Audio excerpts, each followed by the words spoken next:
Study IQ IAS, अब तैयारी हुई अफोर्डेबल।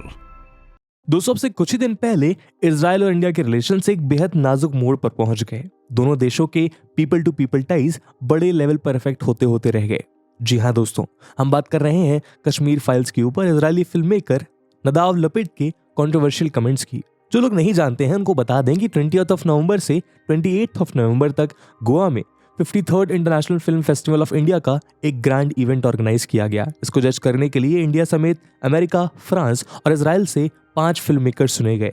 इस जूरी में इजरायली फिल्म मेकर नदाव लपिड भी शामिल थे, जिन्होंने इस फिल्म फेस्टिवल का आखिरी दिन कश्मीर फाइल्स को लेकर अपने कमेंट दिए। उन्होंने इंडिया में आकर इंडिया के ही इतने बड़े इवेंट में इंडियन मूवी कश्मीर फाइल्स के अगेंस्ट वल्गर और प्रोपागेंडा जैसे शब्द यूज किए। दोस्तों, उनकी एक कमेंट्री जैसे ही पब्लिक के सामने आई, इंडिया का इसके अगेंस्ट एक इंटेंस रिएक्शन देखने को मिला। इस इंसिडेंट को दुनिया भर की मीडिया ने कवर किया, लेकिन वक्त रहते इजरायली डिप्लोमेट्स ने इसको कंट्रोल कर लिया। इंडिया में इजरायली एम्बेसडर नायोर गिलन ने ट्विटर पर आकर नदाव लपिड को क्रिटिसाइज करते हुए एक ओपन लेटर लिखा। इसमें उन्होंने कहा, इंडिया ने उनको जिस लव और रिस्पेक्ट से नवाजा है, नदाव लपिड ने उसका बहुत वर्स्ट रिस्पॉन्स इंडिया को वापस दिया है और इस पर वो बहुत शर्मिंदा है। दोस्तों, नदाव लपिड के अगेंस्ट इजरायली एम्बेसडर का ये इंस्टेंट और स्ट्रॉन्ग रिएक्शन इंडिया और इजराइल के बायलैटरल रिलेशंस की स्पिरिट को सस्टेन करने में काफी हद तक कामयाब रहा। तो फिलहाल ये कंट्रोवर्सी तो वक्त रहते संभाल ली गई, किंतु यहाँ गौर करने वाली बात यह है कि इंडिया और इजराइल के रिलेशंस हमें बाहर से अक्सर बहुत क्रिस्टल क्लियर दिखते हैं, किंतु इनके बीच भी ऐसी बहुत सी फॉल्ट लाइंस हैं जो अक्सर समय समय पर नए नए रूप में दुनिया के सामने आती हैं। कुछ खुद ब खुद आ जाती हैं, जबकि कुछ की लेयर्स को हमें डिकोड करना पड़ता है। ये रियलिटीज हमें बहुत सी बार ये सोचने पर मजबूर कर देती हैं कि क्या सच में इजराइल और इंडिया दो क्रेडिबल एलाई हैं? क्या रियलिटी में इन दोनों देशों के बीच दिखने वाला चार्म उतना ही ब्राइट है? आज की वीडियो में हम आपको इंडिया की इजराइल और पैलेस्टाइन के साथ रिलेशंस की एक ऐसी जर्नी से रूबरू कराएंगे जिसके बाद आपके लिए इन सभी सवालों के जवाब ढूंढना आसान हो जाएगा। लेकिन आगे बढ़ने से पहले मैं आपको बता दूं कि इस वीडियो की इंपॉर्टेंस यूपीएससी मेंस GS2 के IR सेक्शन के लिहाज से काफी ज्यादा है। इसके बारे में हम वीडियो के अंत में और भी बात करेंगे, पर फिलहाल के लिए अपने डिस्कशन को हम आगे बढ़ाते हैं। दोस्तों, यूपीएससी की तैयारी फुटबॉल वर्ल्ड कप के फाइनल के जैसे होती है। जीत दर्ज करी तो पूरी दुनिया आपके लिए शोर मचाती है, पर कोई ये नहीं जानना चाहता कि उस टीम के हर एक खिलाड़ी ने न जाने कितने वक्त पहले से उस एक मैच के लिए तैयारी करनी शुरू कर दी थी। उस एक मैच के लिए कितना त्याग करा। जितनी जल्दी एक खिलाड़ी अपने गोल को तय करके तैयारी करने लग जाता है, उतना ही ज्यादा वो खिलाड़ी अपने फाइनल मैच में रेडी रहता है। And same goes with UPSC. आप जितनी जल्दी तैयारी चालू कर देंगे, आपके पास एक अपर हैंड होगा एग्जाम की कॉम्प्लेक्सिटीज को उतने ही अच्छे से टैकल करने का। और इसी अपर हैंड को प्रोवाइड कराने के लिए स्टडी IQ लेकर आया है साल की आखिरी और सबसे बड़ी सेल को, जिसके अंतर्गत आपको 2024 के लिए पहला UPSC pre plus mains live foundation batch मिलेगा मात्र और मात्र 17,499 की सुपर डिस्काउंटेड प्राइस पे, अगर आप AG live coupon code use करते हैं। ये सेल 31 दिसंबर तक वैलिड है। तो आइए शुरू से शुरू करते हैं। दोस्तों, इसमें तो कोई शक नहीं है कि इजराइल आज इंडिया के सबसे क्लोजेस्ट एलाइज में गिना जाता है। इजराइल इंडियन फॉरेन पॉलिसी में एक बेहद अहम पोजीशन एंजॉय करता है। जैसा कि हमने शुरुआत में भी देखा, इजरायली एम्बेसडर नायोर गिलन का नदाव लपिड की कंट्रोवर्सी पर इंस्टेंट डैमेज कंट्रोल रिएक्शन इस बात को साफ बयां करता है कि इंडिया इजराइल के लिए कितना क्रूशियल पार्टनर है। हालांकि इन दोनों को फुल डिप्लोमेटिक रिलेशन स्टैब्लिश किए हुए कुल 3 दशक ही हुए हैं, किंतु इतने कम समय में भी इन दोनों ने आपस में बहुत स्ट्रॉन्ग स्ट्रेटेजिक बॉन्ड स्टैब्लिश किए हैं। असल में इंडिया और इजराइल की कहानी आज से लगभग 100 साल पहले शुरू हुई। वो दौर था इंडिया में ब्रिटिश हुकूमत के खिलाफ चल रहे फ्रीडम स्ट्रगल का। उधर मिडिल ईस्ट में 1917 में बैल्फर डिक्लेरेशन साइन हुआ, जिसके तहत ब्रिटिशर्स ज्यूज को पैलेस्तीन में उनका नेशनल होम प्रॉमिस कर चुके थे। इसके कुछ ही सालों बाद वर्ल्ड वॉर के खत्म होते ही मुस्लिम वर्ल्ड में खिलाफत स्ट्रगल जन्म ले रहा था। इस मूवमेंट का इंडिया के साथ भी एक स्ट्रॉन्ग कनेक्शन रहा। जैसे कि हम जानते हैं कि इंडियन लीडरशिप इंडियन मुस्लिम्स को नेशनल स्ट्रगल में ब्रिटिशर्स के अगेंस्ट एक साथ यूनाइट करने के लिए खिलाफत स्ट्रगल में उनका सपोर्ट कर रही थी। तो इन डोमेस्टिक कंपल्शंस और एंटी ब्रिटिश सपोर्ट होने के कारण इंडियन नेशनलिस्ट खुद को अरब्स या पैलेस्टीन्स के साथ भी एसोसिएट कर पा रहे थे। इंडियन नेशनल कांग्रेस और मुस्लिम लीग के बीच चल रही टसल भी इंडिया को एक प्रो पैलेस्टीन स्टैंड लेने के लिए पुश कर रही थी। महात्मा गांधी कहते थे कि जितना इंग्लैंड इंग्लिश को और फ्रांस फ्रेंच को बिलोंग करता है, पैलेस्टीन भी अरब्स को उतना ही बिलोंग करता है। वो पैलेस्टीन को लैंड ऑफ अरेबिया का पार्ट बताते थे। यहाँ नोट करने वाली बात यह है कि अगर अरेबियन पेनिनसुला की ज्योग्राफी देखी जाए तो पैलेस्टीन उसका पार्ट नहीं है, किंतु इंडियन लीडरशिप ने उस समय इंडियन नेशनल मूवमेंट की कंपल्शन को ध्यान में रखते हुए पैलेस्टीन कार्ड को इस तरह फ्रेम किया। महात्मा गांधी की ये स्टेटमेंट इंडियन फॉरेन कॉन्टेक्स्ट में फ्रीक्वेंटली कोट की जाने लगी। कुल मिलाकर Indian leadership Indian freedom struggle में इंडियन मुस्लिम्स का सपोर्ट चाहती थी और इसीलिए उन्होंने खिलाफत स्ट्रगल और पैलेस्टीन कॉज को सपोर्ट किया। इंडिया की ये प्रो पैलेस्टीन पॉलिसी पहली बार वर्ल्ड स्टेज पर 1947 में सॉलिडिफाई हुई। असल में उस समय इंडिया को UN special committee on Palestine में अपॉइंट किया गया। इसमें 11 मेंबर शामिल थे। यहाँ मेजॉरिटी ऑफ स्टेट्स पैलेस्टीन के लिए एक अरब और ज्यूइश स्टेट में पार्टीशन प्रपोज कर रहे थे, किंतु इंडिया ने इस मीट में एक फेडरल पैलेस्टीन का प्लान प्रपोज किया। इंडिया के इस प्लान को केवल यूगोस्लाविया और ईरान ने सपोर्ट किया, बाकी मेंबर्स ने पार्टीशन प्लान के फेवर में वोट किया। दोस्तों, इंटरेस्टिंगली इतिहास में ऐसा पहली बार हुआ कि इजराइल और पैलेस्टीन के इस प्लान को रिजेक्ट करने के लिए एकमत हुए। उस समय दुनिया की ऐसी कोई चीज नहीं थी जिस पर इजरायली और पैलेस्टीनियंस एकजुट होने के लिए तैयार हों। खैर, इंडिया का प्लान ज्यूस के लिए अरब्स को ज्यादा पॉलिटिकल और सिविल राइट्स दे रहा था, जबकि अरब्स के लिए ये वहां इमिग्रेट करने वाले ज्यूस को ज्यादा एम्पावर कर रहा था। खैर, अल्टीमेटली ये प्लान फेल होकर इतिहास के पन्नों में ही दफन हो गया। इसके बाद नवंबर 1947 में जब यूएन में पार्टीशन प्लान डिस्कस हुआ, तब इंडिया ने इस प्लान के अगेंस्ट वोट किया। इसके बाद 1949 में जब इजराइल ने यूएन मेंबरशिप के लिए अप्लाई किया, तब एक बार फिर इंडिया ने इसके अगेंस्ट वोट किया। ये पहली और आखिरी बार था जब इंडिया ने यूएन में किसी कंट्री के एडमिशन को अपोज किया हो। तो आप यहाँ क्लियरली ये देख सकते हैं कि किस तरह इंडिया शुरुआत से एक प्रो पैलेस्टीन पॉलिसी अडॉप्ट कर रहा था। वो इजराइल के क्रिएशन को सपोर्ट नहीं करता था, किंतु 1949 के बाद इजराइल एक रियलिटी बन गया। वो यूएन में भी ऐड हो गया। उसको दुनिया की ऑलमोस्ट सभी मेजर पावर्स ने रिकॉग्नाइज किया। ऊपर से इंडियन सब कॉन्टिनेंट में पार्टीशन के बाद पाकिस्तान भी एग्जिस्टेंस में आ गया।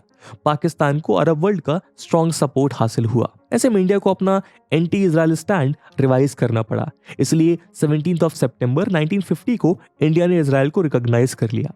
मजेदार बात यह है कि उसी दिन इंडिया के फ्यूचर पीएम नरेंद्र मोदी का भी जन्म हुआ। खैर, इजराइल के रिकॉग्निशन को लेकर हमारी कॉन्स्टिट्यूएंट असेंबली में भी कुछ डिबेट्स हुई। कई आर्काइव्स बताते हैं कि इस पॉइंट पर पीएम नेहरू ने इजराइल के साथ फुल डिप्लोमेटिक रिलेशन स्टैब्लिश करने की बात इजरायली लीडर्स को एश्योर की थी। उन्होंने अपनी मिनिस्ट्री को इजराइल में डिप्लोमेटिक मिशन का बजट प्रिपेयर करने के लिए भी कहा था। इंडिया के फर्स्ट लोकसभा इलेक्शंस के बाद ये इशू कैबिनेट में डिस्कस होने वाला था, किंतु उसको कुछ इंडियन लीडर्स ने एक्सेप्ट नहीं किया। उनका कहना था कि वो इस वक्त इजराइल को रिकॉग्नाइज करने के लिए सही नहीं था। इसके दो कारण दिए गए। पहला तो ये कि अभी तक इंडिया और पाकिस्तान दोनों में से किसी भी साइड पर पार्टीशन के घाव भरे नहीं थे। ऐसे में इजराइल का रिकॉग्निशन दोनों साइड की मुस्लिम पॉपुलेशन को एजिटेट कर सकता था। इसके अलावा इजराइल को लेकर इंडिया का कोई भी कदम पाकिस्तान द्वारा अरब वर्ल्ड में सपोर्ट हासिल करने के लिए यूज किया जा सकता था। तो इजराइल के साथ डिप्लोमेटिक रिलेशन स्टैब्लिश करने का प्लान पोस्टपोन हो गया। इसके बाद 1956 की सुएज क्राइसिस के दौरान जब इजिप्ट से लड़ने के लिए इजराइल ने ब्रिटेन और फ्रांस जैसी कॉलोनियल पावर्स की ओर रुख किया, तो इंडियन लीडरशिप को एक और बड़ा झटका लगा। इसके बाद पीएम नेहरू ने पार्लियामेंट में आकर कहा, time is not right to recognise Israel. इसके बाद कई सालों तक इजराइल पैलेस्टीन इशू पर इंडिया का स्टैंड ऑलमोस्ट कांस्टेंट ही रहा। इंडिया एकमात्र नॉन अरब कंट्री थी जिसने पैलेस्टीनियन लिबरेशन ऑर्गेनाइजेशन को पैलेस्टीनियंस के लेजिटिमेट रिप्रेजेंटेटिव के रूप में रिकॉग्नाइज किया। 1975 में उसको दिल्ली में ऑफिस खोलने के लिए अलाउ किया गया और 1980 में इसको डिप्लोमेटिक स्टेटस भी प्रोवाइड किया गया। दोस्तों, इस फेज में इंडिया की इजराइल पैलेस्टीन पॉलिसी में एक जीरो सम गेम चल रहा था। इंडियन स्ट्रेटेजिक कम्युनिटी का मानना था कि इंडिया का इजराइल के प्रति कोई भी डिप्लोमेटिक एक्शन उसके अरब अलाइज के अगेंस्ट परसीव किया जाएगा। यही कारण था कि लगभग 4 दशक तक इंडिया का overall foreign policy stand Palestinians के फेवर में रहा। 1920s से लेकर 1980s तक इंडिया ने पब्लिकली हमेशा पैलेस्टीनियन कॉज को सपोर्ट किया। यहाँ आपको याद दिला दें कि इंडिया अब तक पाकिस्तान और चाइना जैसे 2 राइवल्स को रिकॉग्नाइज कर चुका था, लेकिन इजराइल, जिसके साथ उसका कोई बायलैटरल क्लैश नहीं था, उसको इंडिया ने इतने लंबे समय तक रिकॉग्नाइज नहीं किया। लेकिन 1990s में कोल्ड वॉर खत्म हुआ और ग्लोबल जियोपॉलिटिक्स में कुछ मेजर ट्रांसफॉर्मेशंस ने जन्म लिया। दोस्तों, इंडिया और इजराइल के डायनेमिक्स में 1992 में 2 बहुत बड़े चेंजेस हुए। इसमें पहला था कुवैत क्राइसिस, यानी जब सद्दाम हुसैन ने कुवैत को इन्वेड कर लिया। इस क्राइसिस में पैलेस्टीनियंस ने कन्वे किया कि वो सद्दाम हुसैन को सपोर्ट कर रहे हैं। बस फिर क्या था, पूरा Arab world Palestinian liberation organisation और उसके लीडर यासिर अराफत से बहुत ज्यादा नाराज हो गया। कुवैत के लिए ये एक पर्सनल डैमेज भी था, क्योंकि यासिर अराफत ने फतह को कुवैत में ही स्टैब्लिश किया था। लेकिन जब उनको पता चला कि पैलेस्टीनियंस सद्दाम हुसैन का सपोर्ट कर रहे हैं, तो कुवैत समेत पूरे अरब वर्ल्ड को बिट्रेड फील हुआ। ऊपर से इस टाइम तक पैलेस्टीनियन लीडरशिप भी इजराइल के साथ एक पॉलिटिकल सेटलमेंट में इंटरेस्ट शो कर रही थी, यानी अरब वर्ल्ड की इंटरनल पॉलिटिक्स में पैलेस्टीनियन क्वेश्चन अपना सपोर्ट लूज कर रहा था। इससे ये बात साफ हो रही थी कि इंडिया मिडिल ईस्ट में अपना ट्रेडिशनल इन्फ्लुएंस बनाए रखने के लिए अब पैलेस्टीनियन कार्ड यूज नहीं कर सकता था। ऐसे में इंडिया के पास अब ऐसा कोई रीजन नहीं था कि वो इजराइल के साथ अपने फुल डिप्लोमेटिक रिलेशंस को स्टैब्लिश ना करे। इंडिया ने रीजनल डायनामिक्स की इस रियलिटी को कैच करते हुए पिवट किया। आपने वो कहावत तो सुनी ही होगी ना, why should I be more Catholic than the pope, यानी जिन लोगों की ये आपसी लड़ाई थी, यदि वो लोग ही आपस में बात करने के लिए तैयार हैं, तो इंडिया को इजराइल के साथ ही डिस्टेंस मेंटेन करने की अब आखिर क्या जरूरत थी। इसके अलावा उस समय इंडिया डोमेस्टिक लेवल पर पहले से ही पॉलिटिकल इंस्टेबिलिटी और सीवियर इकोनॉमिक क्राइसिस से गुजर रहा था। वहीं दूसरी ओर इंटरनेशनल लेवल पर कोल्ड वॉर एरा के अंत के साथ एक नया वर्ल्ड ऑर्डर शेप ले रहा था। ऐसे में एक सोवियत यूनियन का डिसइंटीग्रेशन और यूएस डोमिनेंट वर्ल्ड का एमरजेंस पीएम नरसिम्हा राव के सामने ट्विन चैलेंज थ्रो कर रहा था। पीएम राव को इंटरनेशनल कम्युनिटी को इस बात को लेकर कन्विंस करना था कि इंडिया कोल्ड वॉर के एंड को रिकॉग्नाइज कर अपनी फॉरेन पॉलिसी में नेसेसरी एडजस्टमेंट्स करने के लिए तैयार है, और उन्होंने ऐसा अपने एक बेहद स्विफ्ट मूव के साथ करके दिखाया। उन्होंने इजराइल को लेकर पीएम नेहरू की 4 दशक पुरानी रिकॉग्निशन विदाउट रिलेशंस की पॉलिसी को खत्म कर 29 जनवरी 1992 को इजराइल के साथ अपने फुल डिप्लोमेटिक रिलेशनशिप स्टैब्लिश किए। डिप्लोमेटिक लेवल पर 1992 में इंडिया द्वारा इजराइल को रिकॉग्नाइज करना इंडिया की post cold war foreign policy का सबसे क्रूशियल मूवमेंट बताया गया। इसके बाद शुरुआती सालों में इंडिया पैलेस्टीनियंस के साथ अपना ट्रेडिशनल सपोर्ट और इजराइल के साथ अपने न्यूली फाउंड रिलेशंस बहुत बारीकी से बैलेंस कर रहा था। इसको एक्सपर्ट्स द्वारा एक पैरेलल ट्रैक बताया गया। अब ये रिलेशनशिप एक जीरो सम गेम नहीं थी। बदलते वर्ल्ड ऑर्डर में इंडिया एक कॉन्फ्लिक्ट की दोनों पार्टीज के साथ एंगेज करने की कोशिश कर रहा था। मिड 1990s तक आते आते मिलिट्री सिक्योरिटी कोऑपरेशन इंडिया और इजराइल के बायलैटरल टाइज का प्रिंसिपल ड्राइवर बन गया। ऐसा नहीं है कि 1992 से पहले ये दोनों एक दूसरे से पूरी तरह आइसोलेटेड थे। उदाहरण के लिए दोनों के बीच अर्लीस्ट साइंस ऑफ कोलैबोरेशन 1962 में हुए, जब सिनो इंडिया वॉर हुआ। तब इजराइल ने इंडिया को मिलिट्री एड प्रोवाइड की। यहाँ तक कि 1965 और 1971 में हुए इंडो पाक वॉर में भी इजराइल ने बैक चैनल से इंडिया को मिलिट्री सपोर्ट प्रोवाइड किया। इस एड को रेसिप्रोकेट करते हुए इंडिया ने अरब वर्ल्ड और इजराइल के बीच हुए 6 डे वॉर में इजराइल को फ्रेंच मेड मिस्टीर और ऑरिगन एयरक्राफ्ट के स्पेयर पार्ट्स और X-13 टैंक्स प्रोवाइड किए। इन दोनों की इस रिलेशनशिप का एक मेजर हाईलाइट 1999 में हुए कारगिल वॉर में तब सामने आया, जब इजराइल ने इंडिया को आर्टिलरी शेल सप्लाई किए। लेट 1990s में इंडिया ने इजराइल से एयर डिफेंस मिसाइल बराक 1 को परचेज किया। इसके थ्रू इंडिया पाकिस्तान द्वारा deployed US made Harpoon missiles को काउंटर करना चाहता था। इसके अलावा इंडिया ने अपने मैक्सिमम अनआर्म्ड व्हीकल्स इजराइल से इंपोर्ट किए। इस दौरान इजराइल ने इंडिया के एजिंग मिग फाइटर्स को अपग्रेड करने में भी हेल्प की। कारगिल वॉर और ऑपरेशन पराक्रम से लेकर पिछले कुछ सालों में हुई सर्जिकल स्ट्राइक में इजरायली वेपन्स का यूज इंडिया के लिए इन वेपन्स की अहमियत को खुलकर हाईलाइट करता है। खैर धीरे धीरे ये military cooperation border management, avionics, missiles और एंटी मिसाइल्स, रेडार्स और सर्विलेंस जैसे फील्ड में भी एक्सटेंड होने लगे।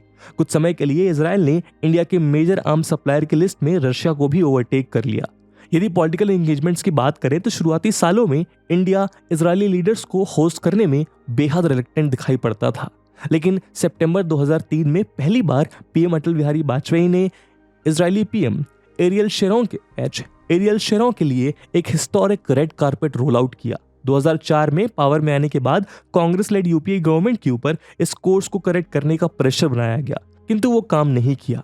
इतना ही नहीं, जनवरी 2008 में इंडिया ने एक इजराइल की स्पाइस सैटेलाइट भी लॉन्च किया, जो दोनों की बढ़ती टेक्नोलॉजिकल और स्ट्रैटेजिक कन्वर्जेंस का प्रमाण दे रही थी। अपनी रीच इंडियन कैपिटल दिल्ली से आगे ले जाने के लिए इजराइल ने इंडिया की स्टेट गवर्नमेंट्स को भी रीच आउट किया। फॉरेन रिलेशंस के इस डिसेंट्रलाइजेशन के थ्रू जिन इंडियन स्टेट को बीजेपी, कांग्रेस या बाकी रीजनल पार्टीज गवर्न कर रही थीं, उनको इजराइल के साथ बहुत से डेवलपमेंटल इश्यूज पर कोऑपरेट करने का मौका मिला।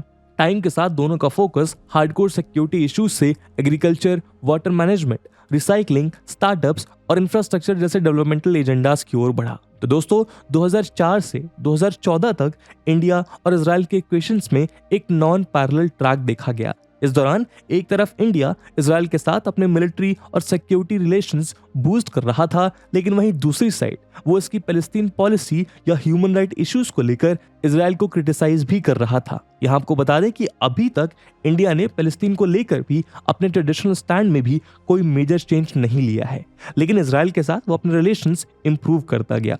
इन रिलेशंस में एक मेजर टेक्टोनिक शिफ्ट 2014 में पीएम मोदी के आने के बाद देखा गया। पीएम मोदी ने इंडिया की इजराइल पॉलिसी को ट्रेडिशनल पैलेस्टीनियन एंगल से डी-हाइफनेट किया, यानी इंडिया ने अपनी फॉरेन पॉलिसी को इंडिपेंडेंटली कंडक्ट करना तय किया। इसके तहत इंडिया और इजराइल के रिलेशंस का फोकस पैलेस्टीनियन इशू के बजाय उनके रिलेशंस के एक्चुअल मेरिट्स की ओर टिल्ट किया गया। जुलाई 2016 में वो इजराइल विजिट करने वाले इंडिया के पहले पीएम बने। ये विजिट कई मायनों में एक हिस्टोरिक विजिट थी। इस विजिट पर इंडियन पीएम को उस सम्मान से नवाजा गया जो अभी तक केवल यूएस के प्रेसिडेंट या पोप के लिए रिजर्व था। इसके बाद दोनों के बायलैटरल रिलेशंस स्ट्रेटेजिक रिलेशंस के लेवल पर अपग्रेड हो गए। यहाँ इंटरेस्टिंग बात यह है कि पीएम मोदी ऐसे पहले इंडियन ऑफिशियल थे जो इजराइल तो गए लेकिन रमल्ला नहीं गए।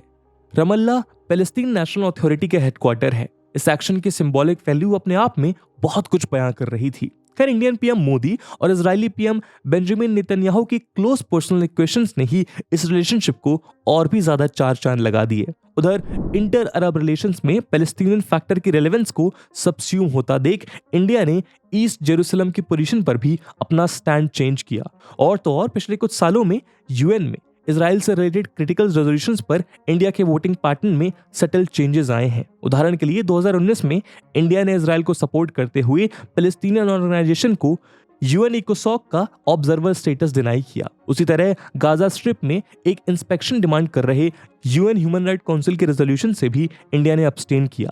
दोस्तों, इस पॉइंट पर इंडिया की पॉलिसी को बहुत सी कंट्रीज द्वारा क्वेश्चन भी किया जाता था, किंतु एक्सपर्ट्स का कहना है कि इंडिया को अपनी पॉलिसीज के लिए उन कंट्रीज के सर्टिफिकेट की जरूरत नहीं है जिनके खुद की ह्यूमन राइट रिकॉर्ड्स बहुत ज्यादा क्वेश्चनेबल हैं। इसके अलावा कई एक्सपर्ट्स इसको नॉर्मलाइजेशन का कंपल्शन बताते हैं, तो कुछ का कहना है कि इंटरनेशनल रिलेशंस मोरालिटी से नहीं बल्कि प्राग्मेटिज्म से ऑपरेट होता है। खैर, हम अपनी स्टोरी पर वापस आएं तो रिसेंटली इंडिया और इजराइल के बायलैटरल रिलेशंस को लास्ट अक्टूबर एक और मेजर बूस्ट तब मिला जब Indian foreign minister S Jaishankar ने अपने इजरायली, अमेरिकन और यूएई की काउंटरपार्ट्स के साथ मिलकर I2U2 को लॉन्च किया। दोस्तों, ये तो इस पर अभी बहुत ज्यादा प्रोग्रेस नहीं हुई है, किंतु इंडिया के इस स्टेप से ये क्लियर हो जाता है कि आज इंडिया इजराइल के साथ अपने रिलेशंस बायलैटरल से मल्टीलेटरल कॉन्टेक्स्ट में प्रमोट करना चाहता है। और एक बार जब ये ठान लिया गया है तो इन दोनों देशों के फ्यूचर कोलैबोरेशन की पॉसिबिलिटीज भी एंडलेस हो जाती हैं।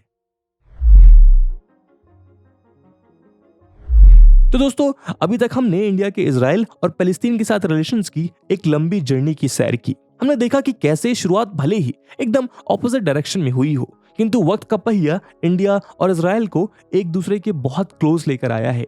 किंतु उस रिलेशनशिप में बहुत से मूवमेंट्स या इश्यूज ऐसे भी आए हैं जिनको हम चाह कर भी इग्नोर नहीं कर सकते हैं। उदाहरण के लिए यूं तो इजरायली पीएम बेंजामिन नेतन्याहू 2014 में पीएम मोदी को उनकी मैसिव विक्ट्री के लिए कांग्रेचुलेट करने वाले पहले वर्ल्ड लीडर थे, लेकिन वहीं दूसरी ओर मई 2021 में गाजा स्ट्रिप पर चल रही टेंशंस के बीच जब नेतन्याहू ने ट्विटर पर आकर 25 कंट्रीज को उनके सपोर्ट के लिए थैंक्स किया तो उसमें शॉकिंगली इंडिया का फ्लैग मिसिंग था। इंडिया की ओर से ऐसा जेस्चर मिलते ही इंडियन पब्लिक और स्ट्रेटेजिक कम्युनिटी दो गुटों में बंट गई। मेजॉरिटी पॉपुलेशन ने इजराइल के इस स्टेप की निंदा करते हुए इंडिया को इसके अगेंस्ट एक स्ट्रिक्ट रिस्पॉन्स देने के लिए पुश किया, जबकि कई स्कॉलर्स ने इसका कारण इंडिया की ओर से कमिटमेंट की कमी को बताया। उनका कहना था कि इंडिया ने इजराइल को लेकर बहुत से लेवल पर भरपूर तरीके से रेसिप्रोकेट नहीं किया और इसी कारण इजराइल की ये नाराजगी रही। इसके अलावा यदि हम इजराइल की फॉरेन मिनिस्ट्री या उनके गवर्नमेंट डॉक्यूमेंट्स में पब्लिश्ड मैप्स पर गौर करें तो हम पाएंगे कि इजराइल उनमें पीओके और अक्साई चिन्ह को इंडियन टेरिटरी के रूप में शो नहीं करता है। इसका मतलब यह है कि वो इन टेरिटरीज को लेकर इंडिया की पोजीशन को सपोर्ट नहीं करता है। उसी तरह इजराइल इंडिया के साथ साथ इंडिया की दो राइवल कंट्रीज चाइना और पाकिस्तान को भी डायरेक्टली या इनडायरेक्टली वेपन सप्लाई करता है। तो इस तरह की क्रिटिकल इश्यूज अक्सर बायलैटरल रिलेशंस में डिस्ट्रस्ट और प्रॉब्लम्स क्रिएट करते हैं, लेकिन बात घूम फिर कर कंट्रीज के पर्सनल इंटरेस्ट पर आ जाती है। कुल मिलाकर आज का ये पूरा डिस्कशन एक बार फिर उस ओल्ड थ्योरम को प्रूव कर देता है कि there are no permanent friend और enemies in international relations. The only thing which is permanent is your national interest. चाहे फिर वो इंडिया हो, इजराइल हो या पूरा मिडिल ईस्ट ही क्यों ना हो, इन सभी ने समय के साथ अपनी फंडामेंटल पॉलिसीज को बदलते हुए एक दूसरे के साथ कोऑपरेट और कोएग्जिस्ट किया है, और आज इनके बीच के डायनामिक्स रियलिटी की एक मैच्योर अंडरस्टैंडिंग पर बेस्ड है। दोस्तों, आप क्या सोचते हैं इस स्लाइड शिफ्ट के ऊपर जो इंडिया और इजराइल के रिलेशंस ने रिसेंटली फेस करे हैं? कमेंट सेक्शन में जरूर बताइएगा। और जैसा कि मैंने वीडियो के पहले भाग में बताया कि इस वीडियो की इंपॉर्टेंस यूपीएससी मेंस के लिहाज से काफी ज्यादा है, तो उसी इंपॉर्टेंस को देखते हुए एक सवाल हम आपके लिए छोड़कर जा रहे हैं जिसको आपको कमेंट सेक्शन में आंसर करना है। And the question is, Indo Israeli equation has changed dramatically from being ice cold to a cordially warm one after 2014। Critically analyse. And with this question my friends, that's it for the video. I hope आपको video पसंद आई होगी, और अगर पसंद आई है तो अपने दोस्तों के साथ साझा करना मत भूलिएगा। हम मिलते हैं अगले वीडियो में, तब तक के लिए जय हिंद, जय भारत। स्टडी IQ IAS, अब तैयारी हुई अफोर्डेबल।